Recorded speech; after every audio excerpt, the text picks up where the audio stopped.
तोच ऑब्जेक्शन आहे आमचं.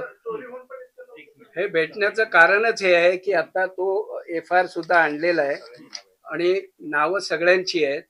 त्यानंतर त्यांना कुठल्या कुठल्या शिक्षा झालेल्या आहेत हे सगळं आहे. पोलिसांनी त्यानंतर जसे जसे हे धागेदोरे मिळत गेले तसे तसे त्यांना अटक केली, त्यांना कोर्टात हजर केलं.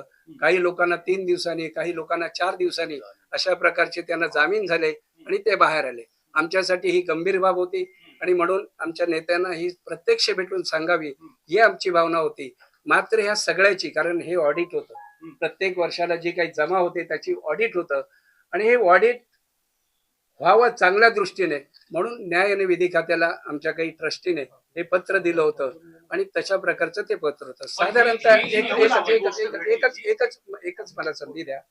ह्या उपाययोजनांमध्ये अनेक उपाययोजना केल्या होत्या. साधारणतः आम्ही 1.5-2 वर्षात जे आलो, साधारणतः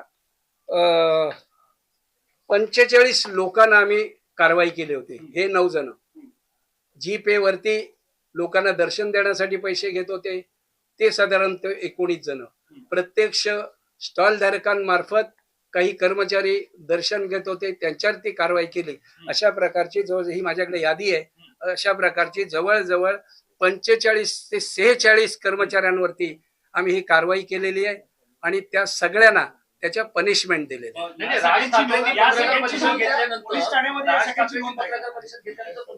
विश्वस्तांनी स्वतःच्या रील्स केल्या, त्या पाठवल्या, तुम्ही नंतर बोललात, पण मग एवढी मोठी घटना घडल्यानंतर तुम्ही स्वतः माध्यमांसमोर का आला? आलो ना.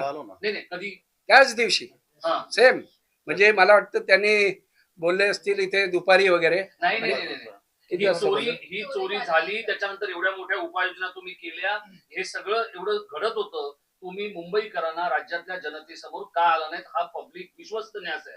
नाही, या बाबतीत आम्ही सगळ्यांना माहिती दिली. आपले अनेक प्रेस होते, त्यांनाही माहिती होती आणि ही जाहीर बातमी झाली होती. त्याची टीव्हीवरती सुद्धा सांगण्यात आली होती. आणि ही प्रशासकीय अधिकारी म्हणून ज्यांची नियुक्ती या ठिकाणी होती, त्यांच्या नावाची तक्रार होती, त्या पोलीस स्टेशनला गेल्या होत्या आणि मला असं वाटतं न्यास आणि प्रशासन अशा दोघांनी मिळून ती तक्रार, आणि आमच्या तक्रारीवरूनच हे पकडले गेले होते. आम्हीच ते पकडले होते आणि त्याची मदत अँटी करप्शनने आम्हाला केली, हेही आम्ही तुम्हाला सांगितलं. आता त्यांचं स्टेटस काय? जे लोक पकडले त्यांचं स्टेटस सस्पेंड केले, सगळ्यांना सस्पेंड केले, सगळ्यांना. 9 जण. उल्लेख केलाय की याचे धागेदोरे वरिष्ठ अधिकाऱ्यांपर्यंत आहेत. नेमका हा आरोप कोणाकडे आहे आणि वरिष्ठ अधिकारी या सगळ्या कटामध्ये सहभागी आहेत असं म्हणायचं का? याच्यामध्ये आम्ही सगळे विश्वस्त आहोत. आम्ही पत्र लिहिलं. आता माननीय अध्यक्ष महोदयांनी हे पूर्ण विवेचन केलेलं आहे. हा आमच्या हातात कागद आहे, 9 कर्मचाऱ्यांचा आहे. त्यांना कधी कोणत्या तारखेला अटक झाली, कोणत्या तारखेला त्यांना TC मिळाली, कोणत्या तारखेला त्यांना न्यायालयीन कस्टडी झाली आणि कोणत्या तारखेला त्यांना जामीन झाला, हा सगळा विषय 9 जणांचा आहे. जेव्हा अध्यक्ष महोदयांनी सांगितलं की हे प्रकरण घडल्यानंतर अचानक मंदिरातली आवक वाढल्यानंतर मग आम्ही ट्रस्टी ज्या उद्देशानं आम्ही ह्या संस्थेचा, या न्यासाचा कार्यभार करायला आलेलो आहोत, स्वच्छ प्रशासन राहिलं पाहिजे, पारदर्शक कारभार राहिला पाहिजे, हा कटाक्ष माननीय मुख्यमंत्री महोदय एकनाथ शिंदे साहेब आणि माननीय सुनेत्राताई पवार हे जे आमचे महायुतीचे आमचे वरिष्ठ नेते आहेत, त्यांनी आम्हाला हे सांगितलं की हे मंदिर आहे आणि मंदिराचा कारभार स्वच्छ राहिला पाहिजे. या दृष्टीने माननीय अध्यक्षांच्या मार्गदर्शनाखाली कोषाध्यक्ष पवन त्रिपाठी जे असतील, आम्ही सगळे विश्वस्त मंडळ गेली 1.5 वर्ष पूर्णपणे प्रयत्न करतोय आणि या प्रयत्नाचाच भाग म्हणून 46 कर्मचारी निलंबित झाले. मला सांगा की 46 कर्मचारी निलंबित झाले, 9 अटक झाली, 9 जण सस्पेंड झाले. 2-2.5 वर्षापूर्वी अशा बातम्या तुम्ही 10 वर्षात कधी न्यासाच्या वाचल्या होत्या का? आम्ही आधीच्या विश्वास आरोप करत नाही, पण यापूर्वी का घडलं नसेल असा आमचा संशय. आम्ही आरोप करत नाही. आम्हाला जेव्हा कळलं ट्रस्टी मंडळींना की बाबा आमच्या दर बुधवारी, या बुधवारी जेव्हा आम्ही कलेक्शन करतो, त्याच्या दुसऱ्या बुधवारी, पुढच्या बुधवारी आम्ही 4थ्या मजल्यावर जे दानपेटी आहे, जे भक्त मोठ्या भक्तिभावाने देणगी बाप्पाच्या चरणी अर्पण करतात, त्याची काउंटिंग केली जाते. त्याची काउंटिंग अधिकाऱ्यांच्या, वरिष्ठ बँकेचे अधिकारी असतात आणि मग आम्हाला आढळलं की यापूर्वी 30 लाख, यापूर्वी 35 लाख, यापूर्वी 40 लाख, यापूर्वी 50 लाख असं जे दान जमा होत होतं किंवा भक्त जे दान करत होते, आणि हे प्रकरण घडल्यानंतर 98 लाख, 94 लाख, 90 लाख हे वाढलं. त्यामुळे आमचा समज असा होता की समज आणि संशय होता की हे जे वाढलेलं आहे, हे वाढलं, याच्या मागे ह्याचं ऑडिट झालं पाहिजे. जर 2 वर्षापूर्वी कमी होतं, तर 2 वर्षानंतर या गेल्या वर्षभरामध्ये हे उत्पन्न का वाढायला लागलंय, कशामुळे वाढायला लागलंय, ह्याचं ऑडिट होणं गरजेचं होतं. आणि आम्ही एवढं दक्षपणे कारभार करतोय की याच हॉलमध्ये आपण आता सगळे बसलेले आहात. याच हॉलमध्ये आम्ही सिक्युरिटीची बैठक घेतली. जेवढे आमचे 30 सिक्युरिटी आहेत त्यांना आम्ही निक्षून सांगितलं, इथे भ्रष्टाचार चालणार नाही, इथे भक्तांकडनं पैसे कोणी दर्शनाचे घ्यायचे नाहीत. इथे जे स्टॉल धारक प्रिमायसेस मध्ये आहेत ह्याच हॉलमध्ये आम्ही त्यांची बैठक घेतली की कुठल्याही स्टॉल धारकाने कुठल्याही भक्ताला लुबाडायचं नाही, कोणीही दर्शनाचे पैसे घ्यायचे नाहीत. तुम्हाला किस्सा सांगतो की दादर स्टेशन पासून टॅक्सीवाल्यापासून ते फुलवाल्यापासून तिथल्या आमच्या काही कर्मचाऱ्यांपर्यंत रॅकेट चाललं होतं. हे आमच्या निदर्शनास आलं आणि 1 वर्षापासून हे रॅकेट 90% बंद करण्यामध्ये आम्ही सगळे यशस्वी झालो. त्याचाच परिभाग म्हणून हे उत्पन्न वाढायला लागलेलं आहे. 1 मिनिट पूर्ण करतो. हे कर्मचारी पकडले गेले आणि मग आपण हे पाहतोय की हे सगळा जो प्रकार 1-1.5 वर्षानंतर जे पारदर्शकपणे कारभार आम्ही करतोय. मी तुम्हाला सांगतो, आता आधीचं ट्रस्टी बोर्ड असेल, तुम्ही कधी बातम्या ऐकल्यात का कुठल्या कर्मचाऱ्याला पकडल्या, सस्पेंड केलंय, बडतर्फ केलंय, कामून काढलंय? पुरावे आमच्याकडे पुरावे आहेत. हे आम्ही तुम्हाला पुरावे सादर करतोय. त्यामुळे माननीय राजसाहेब ठाकरे यांनी जे पत्र वाचून दाखवलेलं आहे त्या पत्राचा एकच गाभा आहे की एकूण जी व्यवस्था 1.5-2 वर्षापूर्वी चालली होती, आता 1.5-2 वर्षामध्ये आता माझ्याकडे कागद आहे 114. हे बघा, आता माननीय अध्यक्ष महोदय आहेत, आता आम्ही 36 कोटी या वर्षी गरजू जे आहेत पेशंट त्यांना 36 कोटीचं वाटप केलं. तेच प्रमाण आधी 20 कोटी होतं. यानंतर तुम्हाला आणखी एक कागद दाखवतोय, दानपेटी जमा 2022 ते 2023 1 मिनिट, दानपेटीले जमा आहे. आणि हे बघा, एकूण जमा वित्तीय वर्ष 2022 ते 23 106 कोटी. आम्ही जेव्हा ट्रस्टी मंडळ आलो अध्यक्ष साहेबांच्या नेतृत्वाखाली तेव्हा 114 कोटी. आम्ही मागच्या वेळी 2025 मार्चला बजेट मांडलं 134 कोटी आणि 2026 ला मी मार्च मध्ये हे बजेट मांडलं तर 182 कोटी हे मंदिरामध्ये भक्तांनी जे दान केलंय त्याची ही वाढलेली ही रक्कम आहे. आणि या 4 महिन्यामध्ये 1 एप्रिल ते आता 30 जुलै पर्यंत 15 कोटीच्या घरात ही रक्कम गेलेली आहे. म्हणजे आम्ही हे ट्रस्टी मंडळ आम्ही जर दोषी असतो तर आम्ही पत्र लिहिलं असतं का? आम्ही जर न्याय विभागाला आम्ही पत्र लिहिलं असतं का? दोषी नाही. जे काही दोष यापूर्वी निर्माण झालेले आहेत त्या दोषाची ऑडिट झालं पाहिजे. ते दोष का होते ही आमची सिंपल आणि साधी मागणी आहे. म्हणजे सिद्धिविनायकापेक्षा ईश्वरी अंश हा विश्वस्तांमध्ये आहे, सिद्धिविनायकामध्ये नाही, हे तुमच्या आकडेवारीवरून दिसतंय. बघा, बाप्पाच्या भक्तीपोटी सगळे येतात, पण आमचं एकच म्हणणं आहे की बाप्पाच्या भक्तीपोटी आधीही लोक भक्त देशातून, महाराष्ट्रातून किंवा परराज्यातून किंवा परदेशातून सुद्धा येत होते. पण जेव्हा आमच्या लक्षात आलं की हे जे उत्पन्न आहे हे एका दिवसात वाढत नाही, एका दिवसात 1 लाख भक्त येऊ शकत नाहीत, एका दिवसात 2 लाख भक्तांची वाढ होत नाही. त्यामुळे आमचा हा संशय होता की आमचा समज आहे की हे वाढलेलं उत्पन्न आणि आधीचं कमी उत्पन्न याच्यामध्ये एवढी मोठी तफावत का, याचं कुठंतरी विवेचन, विश्लेषण आणि ऑडिट झालं पाहिजे. आमचा प्रामाणिक हेतू आहे. विचारा एका एकाने सगळ्यांनी विचारा, सगळ्या प्रश्नांची उत्तरं पूर्ण. एक्झॅक्टली. पुढे काय झालं ते नाही. तुम्ही जी तक्रार केली की चौकशी व्हावी, ऑडिट व्हावं, त्याचं पुढे काय झालं? कुठले लॉ अँड ज्या पत्राचा उल्लेख राजसाहेबांनी केला ते पत्र चुकून लीक झालंय. एकनाथ शिंदे साहेबांना लिहायचंच नव्हतं. त्याच्या खाली असलेल्या विश्वस्तांच्या सह्या सगळ्यांच्या नाही आहेत, त्यामध्ये काही लोकांच्या सह्या राहिलेल्या आहेत. त्या का राहिल्या? म्हणजे तुमच्या विश्वस्तांमध्ये सुद्धा काही गडबड चालू आहे का? नाही, असं काही नव्हतं. खरं म्हणजे शिंदे साहेबांना स्वतः भेटून द्यायची कल्पना होती, मुख्यमंत्र्यांना सुद्धा स्वतः भेटून द्यायची अशी कल्पना होती. आणि ज्या दिवशी हे पत्र गेलं त्यावेळेला मी दिल्लीला होतो आणि पवनजी सुद्धा इथे नव्हते. या गोष्टीवर ही चर्चा झाली होती, इथे बसलो होतो त्यावेळेला, की अचानक हे वाढलेलं उत्पन्न आहे आणि यापूर्वी जे कमी होतं ह्याची कुठेतरी ऑडिट झालंच पाहिजे, ही भावना होती. म्हणजे आम्ही ऑडिट करा असं म्हणतोय, अंदाजे हे उत्पन्न वर्षाला किती कमी होत होतं हे सांगतोय, म्हणजे ती चोरी केली असा अर्थ होतो का त्याचा? पैसे कसे बाहेर न्यायचे, म्हणजे कुठून मंदिरातून पैसे कसे बाहेर न्यायचे, म्हणजे काही बघा, काही निश्चित तिचे काही लूप होल्स होते आणि हे जे पैसे आम्हाला हेच करायचं आहे. कारण त्या आरोपींना जेव्हा पकडलं त्यावेळेला आमच्याकडे जे अधिकारी वर्ग गेला होता त्यांनी 10,000 चोरी झाली अशा प्रकारचं त्यामध्ये नमूद केलेलं आहे. आम्ही ज्या वेळेला पोलिसांवरती दबाव आणला आणि सांगितलं हे भक्तांचे पैसे आहेत, त्याची रिकव्हरी झालीच पाहिजे. त्यावेळेला त्यांनी प्रत्येकी 10-10 हजार अशा प्रकारे 80,000 रिकव्हरी केली. यावर आम्ही समाधानी नव्हतो. यामध्ये आणखीन सुद्धा रॅकेट असावं अशा प्रकारचा आजही आम्हाला संशय वाटतोय. आपण जे काही दिवस आता प्रश्न विचारला, तुम्ही ताबडतोब पत्रकार परिषद का नाही घेतली, इथे अजूनही आमचा असा संशय आहे की ही लाईन इथेच संपलेली नाही, याच्यामध्ये अजून सुद्धा काही असावेत असा आजही आमचा संशय आहे.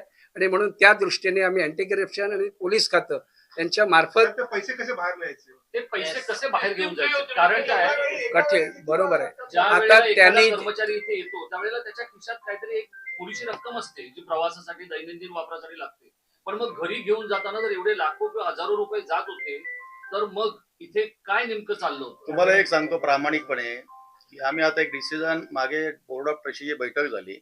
आम्ही एक निर्णय असा घेतलेला आहे की या ठिकाणी जे कर्मचारी किंवा क्लिअरिकल स्टाफ असेल यांचा एक गेट आम्ही निश्चित करणार आहोत. जाताना तोच गेटनी ते गेले पाहिजेत. आमची सिक्युरिटी आम्ही अजून अलर्ट करतोय की जाताना त्याच्या खिशात किती पैसे होते आणि आता तो नोकरी म्हणजे कामावून बाहेर जाताना तो किती घेऊन जातो याची आता पूर्ण चेकिंग आम्ही करणार आहोत.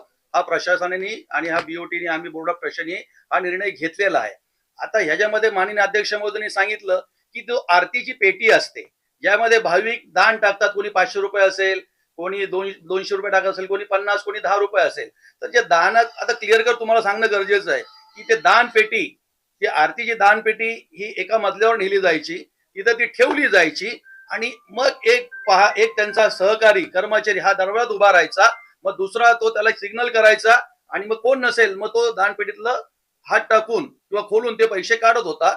असा मला एक कर्मचारी आढळला. मग आम्हाला वाटलं की एका कर्मचाऱ्यापुरतं हे मर्यादित नसेल, सीमित नसेल. मग आम्ही जाऊन कंट्रोल रूमचा सीसीटीव्ही चेक केला, सगळ्या तारखा चेक केल्या आणि त्यानंतर मग उघडकीस आलं. जर हे ट्रस्टी मंडळ दक्ष नसतं तर आम्हाला वाटलं असतं एक पकडला 16 जाऊ द्या, काय ते किती चोरलेत, 500 रुपये चोरलेत, 1000 रुपये चोरलेत. पण आम्ही काय केलं, आम्ही कंट्रोल बोर्ड मध्ये गेलो, सीसीटीव्हीच्या तारखा काढल्या आणि मग त्यातले 9 कर्मचारी आम्हाला सापडले. जे काही 19 कर्मचारी होते त्यांनी काही भक्तांना कॉन्टॅक्ट करून स्वतःच्या मोबाईलवर जीपे वनी पैसे घेतले दर्शनाचे. हे जर आम्हाला वाटलं नसतं जाऊ द्या, सोडून द्या, कर्मचारी आपलं, पण आम्ही त्या 19 जणांना सुद्धा सस्पेंड केलं. आम्ही काही लोकांना सिक्युरिटी असे आहेत की आपण जर सगळे मंदिरामध्ये येत आहेत, काही जण 200 रुपये खिशात टाकायचे दर्शनाला जायचे, काही जण 500 खिशात टाकायचे दर्शनाला जायचे. आम्ही ते गेट सुद्धा सील केले आणि आमचे एक ट्रस्टी आता संध्याकाळच्या वेळी राऊंड मारतात, शॉलवाल्यांना भेटतात, बघतात. त्यामुळे कुठेतरी आता हे उत्पन्न वाढायला लागलेलं आहे. त्याचंच फलित आहे की या वर्षी 35% आम्ही झालोय आणि आम्हाला आत्मविश्वास आहे बाप्पाच्या आशीर्वादाने की ट्रस्टी बोर्ड असं काम करतंय. भक्तांचा अजून इकडे ओघ वाढतोय. राष्ट्रीय आंतरराष्ट्रीय स्तरावरून राज्य स्तरावरून भक्त इकडे येत आहेत. पुढच्या वर्षाचं बजेट 250 कोटी जाईल. फक्त पैसे वाढवणं आमचा उद्देश नाही. तर मगाशीच मी सांगितलं 36 कोटी यावर्षी आम्ही अर्थसहाय्य वाटलंय. मूळ प्रश्न नाही, सांगितलं ना आता. चंपत राय आणि अनिल मिश्रा यांना राजीनामे द्यावे लागले. तुमच्यापैकी कोण राजीनामा देणार कशासाठी? या गोष्टीसाठी? काय हे काय बरोबर आहे की हे चूक आहे? पकडले म्हणून अधिक नाही, नाही, ते नाही. राजीनामा का नाही, नाही, द्यायचा? माझा प्रश्न नीट ऐका. हो. मग जर तो चुकीचा वाचला असेल, जे घडलं त्याच्यासाठी विश्वस्त म्हणून नैतिक जबाबदारी कोणाची? नाही, याच्यामध्ये हा. एक गोष्ट अशी आहे की आम्ही चोरी पकडली म्हणून आम्ही राजीनामे द्यायचे? चोरी पकडली म्हणून राजीनामे द्यायचे? नैतिकता म्हणून जबाबदारी- कसली? नाही, नाही, आम्ही नाही, ऐका, आजही ऐका, आम्ही अँटी करप्शनला पत्र सर्वच लिहिलं. ऐका. ऐका हा ऐका विषय ऐका साधा ऐका नाहीये. नाहीये हा. म्हणूनच हा आम्ही विषय सगळ्यांशी गंभीर आहे. बोलतोय हा. की आम्ही अँटी करप्शनला पत्र दिलं. हम्म. अँटी करप्शन नांगरे पाटीलला भेटलो. हम्म. त्यांनी एका अधिकाऱ्याची नियुक्ती केली. त्या अधिकाऱ्याने आम्हाला ज्या गाईडलाईन्स दिल्या, म्हणजे आम्हाला सांगितलं पहिलं सीसीटीव्ही मधले जे कर्मचारी आहेत ते तुम्ही तिथे बदला. ते बदलल्यानंतर आम्ही ज्यांना नियुक्त केले त्या कर्मचाऱ्याने सीसीटीव्ही आम्हाला दाखवले का इथे अशा अशा प्रकारे चोरी होते आणि ही चोरी तिथून फक्त ती पेटी कशी उचलली जाते, पैसे कसे काढले जातात हे दाखवलं. ताबडतोब आम्ही 5 मिनिटाचं सुद्धा वेळ न बघता ताबडतोब त्यांची आमच्या ज्या सीईओ आहेत त्यांना सांगितलं की ताबडतोब कंप्लेंट दाखल करा. त्यांच्या विरुद्ध ती तक्रार दाखल झाली आणि त्यानंतर 1, 2, 3, 4, 5, 6 असे 9 जण पकडले गेले. आजही आम्हाला असं वाटतं हे पूर्ण झालेलं नाही, यामध्ये आणखीन काहीतरी असू शकतं आणि त्यामुळे तशा प्रकारची खबरदारी ही आमच्या जे सगळे ट्रस्टी आहेत यांनी घेतलेली आहे. संपर्कात नोकरीला लावले होते किंवा आणि उभाटाच्या शाखेत जाणारे होते. काही वर्षापूर्वी तुम्ही अखंड शिवसेना होती म्हणजे ते नेमके तुमच्या म्हणून मी किंवा सगळ्यांना त्यांच्या ओळखतो. शिवसेनेच्या शाखेत म्हणूनच जाणारे सांगितलं मी. असतील. शिवसेनेच्या तुम्ही शाखेत कामाला लावा. तुम्हाला शिवसेनेच्या शाखेत जाणारे चोर असं म्हणावं का? असं कशाला मी कारण म्हणतो? की एकंदरीत तुम्ही ज्याने शाखेत चोरी जाणारे केली लोकं. त्यालाच चोर आपण म्हणू शकतो.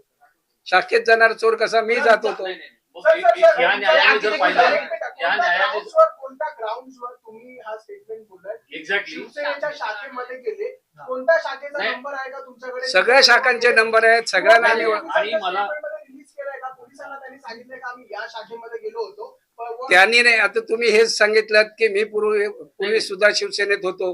बरोबर आहे. याचा अर्थ बघा, मी तुम्ही- तिथल्या सगळ्यांना तुम्ही मुंबई ओळखतो. महानगरपालिकेत होता, स्थायी समितीमध्ये तुम्ही असताना सगळ्यात जास्त नोकर भरती ही ज्या दोन्ही क्लब मध्ये अंधेरी आणि मुलुंडच्या क्लब मध्ये तुम्ही केलेली होती. तिथेही भ्रष्टाचार चालू आहे. म्हणजे आता लोकांनी तिथे पण तुमची नावं घ्यायची का? तुम्ही मराठी मुलांना नोकरी देणं हे तुमचं कर्तव्य समजलं, तसं राऊतांनी समजलं असेल. आज तुम्ही राऊतांचं नाव घेऊन याला सगळं पक्षीय रंग देताय का? हा माझा कसला प्रश्न आहे. पक्ष रंग? ह्याच्यात एक तर खरं सांगितलं, राजसाहेबांनी आरोप केले.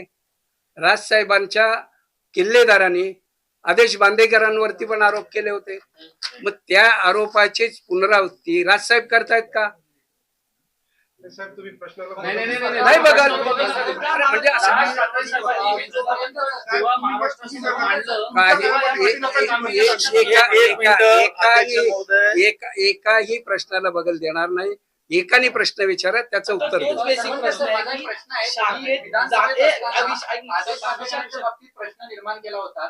तुम्ही अध्यक्षपदाचा कार्यभार घेतल्यानंतर त्या प्रकरणांची तुम्ही चौकशी केलात का किंवा त्याची काही माहिती मिळाली का? कुठल्या प्रकारे? जेव्हा आदेश विशाल बांदेकरांच्या हा संपू दे. तुम्ही जसं म्हटलात की विशाखा राऊत यांनी त्या इसमाला चोराला नोकरीवर लावलं, तसंच जी 9 लोक होती किंवा अधिक तुमच्याकडे जेवढी काही आली त्याच्यातले बरेच लोक जे ती शाखेत जातात. त्याच्यासोबत कोचरेकर सरांनी त्याला संदर्भ दिला की शिवसेनेनं नेहमीच मराठी माणसांना कामाला लावण्याची वगैरे प्रकरणं केली आहेत. बरोबर. त्यामुळे ती संपर्कातली लोक आहेत, पण ती शाखेत जाणार आहेत आणि विशाखा राऊत असं स्पेसिफिक नाव घेऊन तुम्ही याचं राजकीयकरण करताय का? कशासाठी? या सगळ्या गोष्टी नाही, मी सांगितलं ना. राऊतांचं नाव घेऊन असा आहे, जो पेंडुरकर आहे तो शाखा क्रमांक, आत्ताची जी शाखा आहे ती शाखा क्रमांक 194. घाडीगावकर आहे, तोही सामन्याच्या अगदी बाजूला राहतो, तोही त्याच शाखेतला आहे. मी तिथे काम केलेला माणूस आहे, मला माहिती आहे ते. त्यांनी कोणीतरी आमच्यावर शिंतोडे ओढवायचे, पण हे करणारे कोण आहे ते त्यांनी जरा शोधलं पाहिजे ना. मला सांगा, तुम्ही आता शेवटची 40 वर्ष राजकारणात आहात. बरोबर. ज्यावेळी ह्या सगळं घडलं, जी गोष्ट योगी आदित्यनाथ यांनी राम मंदिराच्या रामद्रोहाबाबतीत केली, तुम्ही हे सिद्धिविनायकाच्या गणेश द्रोहाबद्दल करणार का? त्या आरोपींच्या घरादारापर्यंत त्यांनी बनवलेल्या मालमत्ता, त्यांच्या सगळ्या गोष्टी इथपर्यंत तुम्ही पोहोचणार का? पोचायचंच आहे आणि तीच आमची खरी जबाबदारी आहे. मागणी आहे. आमची मागणी पण तीच आहे की त्यांनी प्रत्येक आरोपी 10,000 रुपये चोरले आणि त्यांच्याकडनं 10,000 रिकव्हरी केली ही दाखवली. म्हणजे 8 जणांचे 80,000. आमचं म्हणणं असं आहे की आता वाढलेली रक्कम आणि यापूर्वी जे काही येत होते